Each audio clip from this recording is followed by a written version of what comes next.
I'm not really sure when I decided that this is what I was going to be, but I kind of felt like the world decided it for me. I remember once a curator said to me when I was quite young, it was one of my first shows, "We think that you have something interesting to say and we'd like to give you the opportunity to say it. Then you have a spark there, and then you want to follow that spark."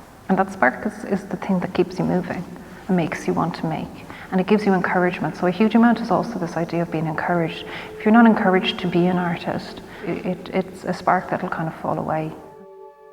A lot of my work is informed by storytelling and objects. And I come from a family of collectors, I guess. My mother owns an antique shop. My mother's also an artist, so I spent an awful lot of my life in a studio and in a creative environment. So a central part to my work is found objects. I like repetitive processes. So sometimes I may take an object and strip it right back and treat it like I'm restoring it, except the problem is how I restore is often a bit more complicated. So I was working for quite a while on a project on 3 automaton dolls. There's the writer, there is the draftsman, and there is a musician.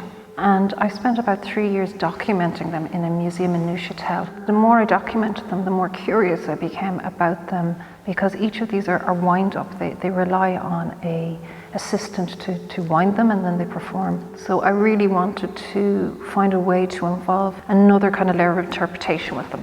I kept thinking about their performances and someone performing for them. Something I'm very interested, I suppose, is collaborating with people.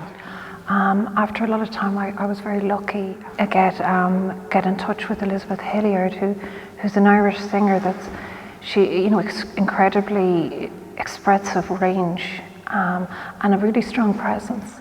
And I really love how Elizabeth sings and how she can kind of shape words through music. Elizabeth's work, she works very expressively through music and opera.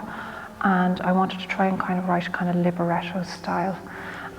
So I do write a lot in my work. I think there's a way that I've learned to think about art making, which is more along the lines of objective chance, kind of a more kind of surrealist approach. But I find if you are very open, things come to you. The doc commission came at the right time for me, and it was great to have the opportunity to just focus on making. When the lockdown came in, I live in a remote part of Galway, so I couldn't get back into my studio.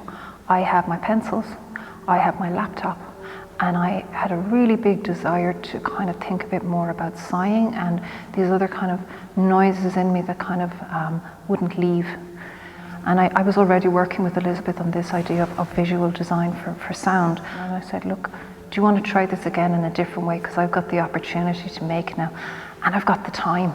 So I just worked with what was there and also this connection I had with Elizabeth. The one thing the doc commission gave me was the support that I could make stuff, given a really tight situation, but also kind of convinced me that you can make work. Some of the best work you'll ever make is when you're in a corner. I'm kind of grateful that I do kind of go down the road of being an artist. A huge amount is down to the colleges you go to and the support networks within colleges. It becomes more to you, and people kind of see a potential there, and you see a potential there that this is something that you would be happy to do regardless of academic points or anything else. It suddenly becomes something you want to finish, and you want it to be more than finished. You want to be finished to a standard that you're happy with. But I do remember one curator saying to me, sometimes being an artist is the best thing an artist can be, and that's all they can be.